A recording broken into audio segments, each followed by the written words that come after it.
денеска. Предодредува болест.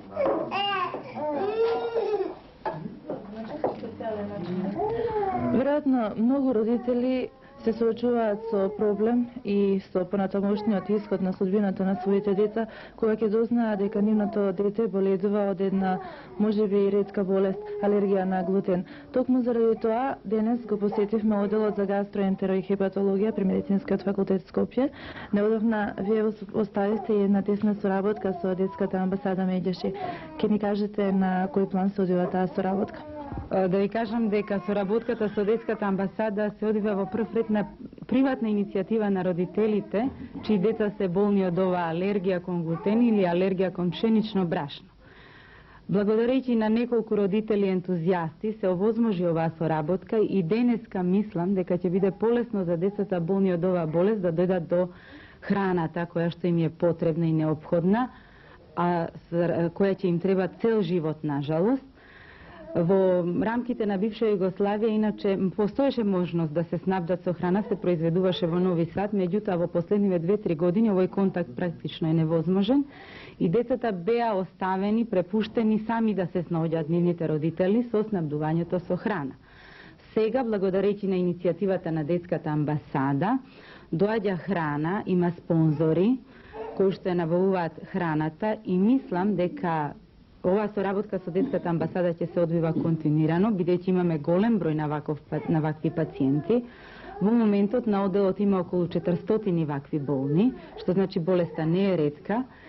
И за правилен раст и развој на овие деца е неопходна ваква исхрана, која што кај нас во Македонија не се произведува, нити верувам дека во догледно време ќе се произведува. Преку детската амбасада не само што се добива безглутенско брашно, туку се добиваат и други готови препарати, како макарони. Потоа се добива и млеко без лактоза, кое што не е неопходно само за овие пациенти, туку е неопходно и за една друга група на пациенти, која што исто така е доста голема. Не би можела во моментот да ви го кажам точниот број, бидејќи тие пациенти не се лекуваат само на гастроентеролошкиот оддел, туку и на останати оддели на клиникава, а не поднесуваат млеко кое што се наоѓа на нашиот пазар. Сигурно имате и податоци како се одвива оваа болест во поразвиените земји. Може ли да зборуваме на некој начин за компарирање во споредба на условите со веќе развиените? Па, бидејќи болеста е генетски условена, можам да речам дека Македонија по фреквенцијата на болеста е негде во земјите со средна застапеност, во скандинавските земји има повисока инциденција, во источните земји нешто пониска, меѓутоа веројатно се работи и до диагностичката процедура, односно до размислувањето дали се работи за оваа болест или не. Факторите на живење, социјалната средина, економските услови не влијаат, бидејќи секој човек ги носи гените со себе и спрема тоа ја манифестира болеста или не.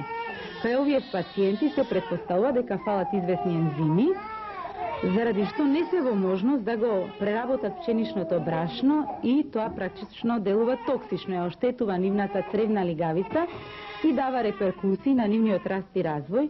Најчесто пациентите ги добиваме во текот на првата и втората година од животот и нажалост доскоро ги добивавме во тешка општа состојба, лечењето траеше долго, бидејќи не се мислеше на оваа болест. Како се почесто се мисли, ги добиваме и во добра, релативно добра општа состојба, брзо се поставува диагноза и се ставаат на перманентна безглутенска диета. Имаме потешкоти известни, морам да кажам, диагнозата се поставува исклучиво со правење на цревна биопсија. Овие тешки економски услови во кои што е здравството, ние практично немаме тие капсули за цревна биопсија, па капсулите се стари, меѓутоа се надеваме еве детската амбасада ќе се ангажира и во решавање на овој проблем, не се скапи и ќе ни помогне за полесно да ги диагностицираме пациентите, бидејќи диагностичката процедура налага 3 биопсии за сега во светот секаде. Да не ви ги објаснам, не се битни деталите, значи налага 3 биопсии кај секое дете, така да освен држењето на диетата, предходно е потребна една диагностичка процедура, потоа ние ги следиме пациентите, го следиме ефектот на безглутенската диета, зашто постојат уште многу 2-3 ретки болести кои што може да имитираат оваа болест и заради што е потребно да се следат пациентите за да се види одговорот на диетата без глутен. Да, ви посакувам многу успех во понатамошната работа. Благодарам. Благодарам.